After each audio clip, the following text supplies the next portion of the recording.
Hey everyone, Jennifer here, back with another edition of TV Talk. It's Wednesday, and that means it's Walker Texas Ranger Day. And this week's episode was Silent Cry.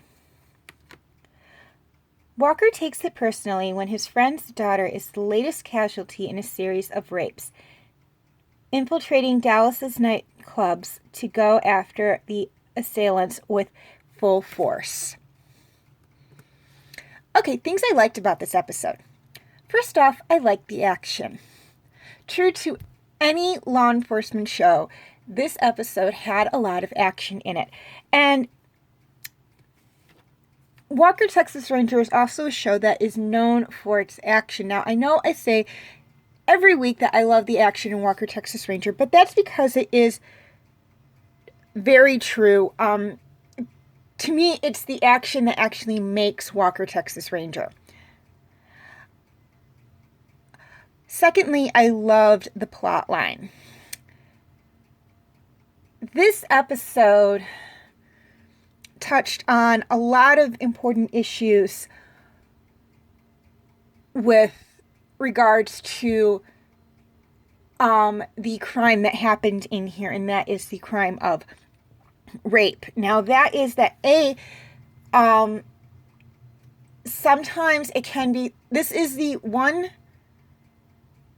crime, and I know this from watching numerous other law enforcement shows, like Law and Order, Blue Bloods, and other, and even shows such as 2020 and Dateline and other shows like that on ID, that this is a crime that can be very, very hard to prove because it almost always boils down to a he said, she said.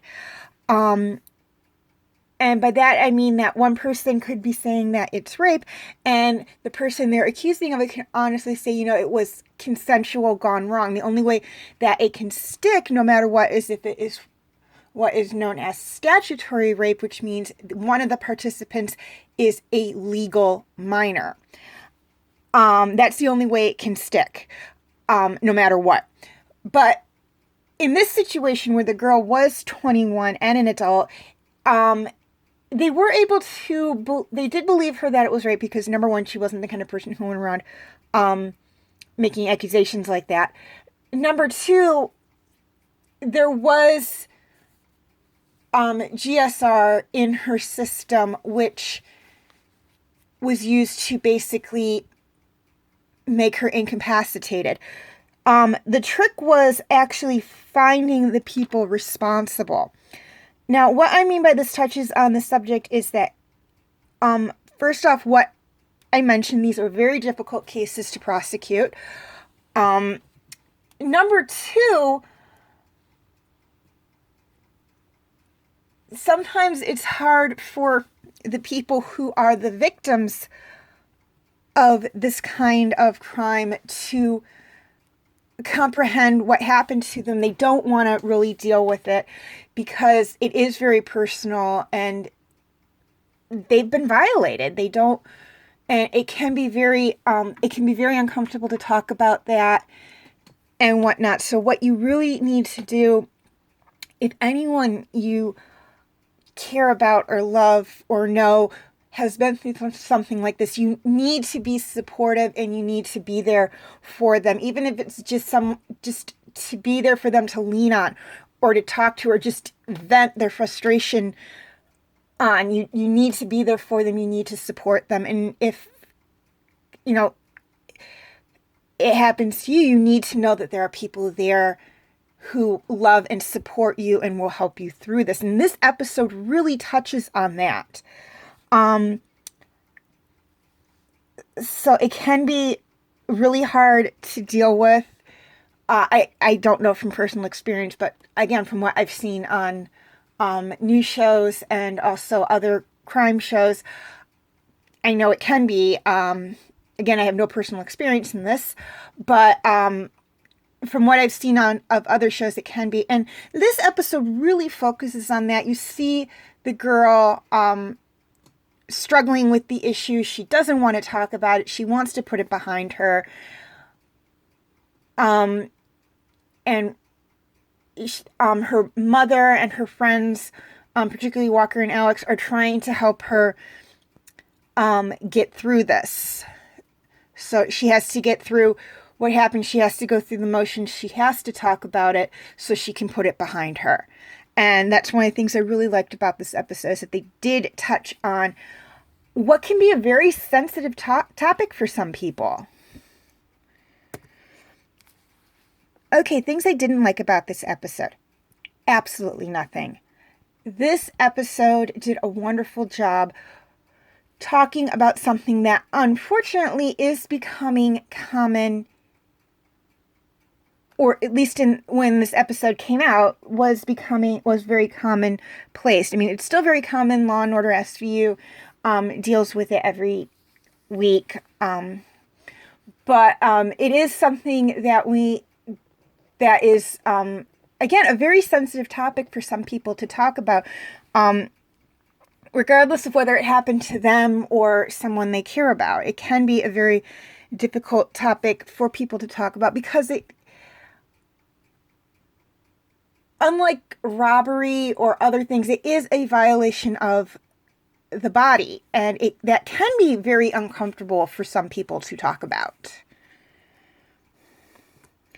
Okay, feel free to leave your comments and questions in the comment section. I do love to read those.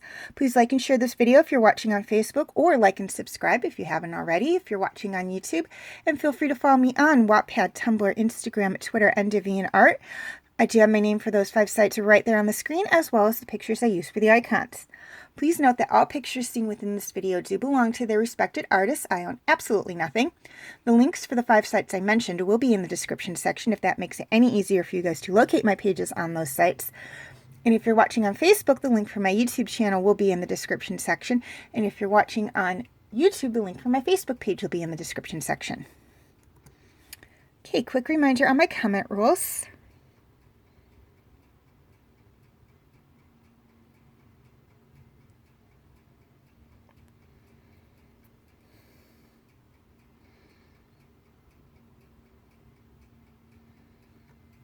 Feel free to check out my other Walker, Texas Ranger videos.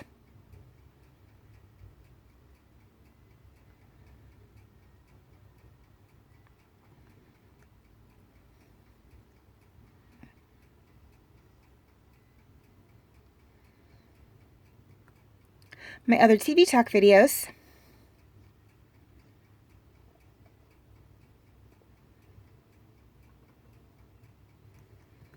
And my other videos.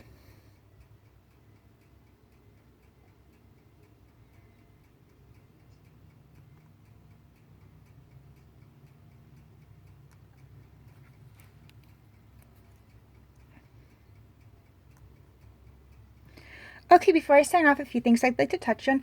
First off, for my YouTube subscribers, any of my videos that are not on YouTube are on my Facebook page.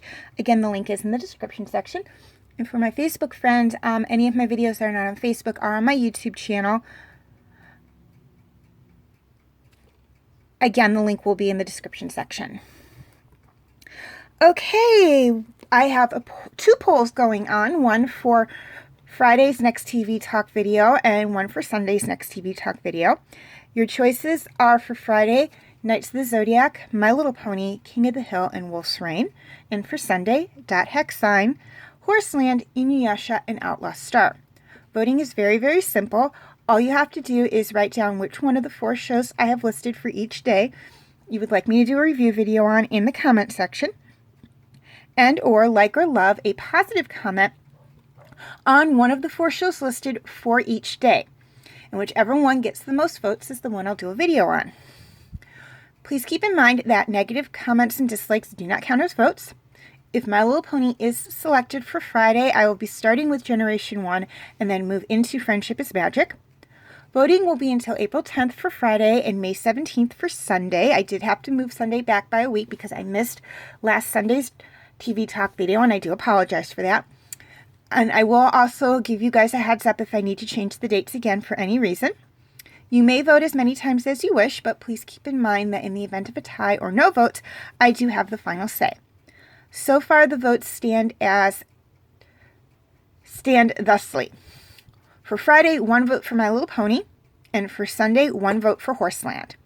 Now, you have about a little less than 6 months for Friday and a little less than 7 months for Sunday. So that should be plenty of time for you guys to get your votes in and make your voices known.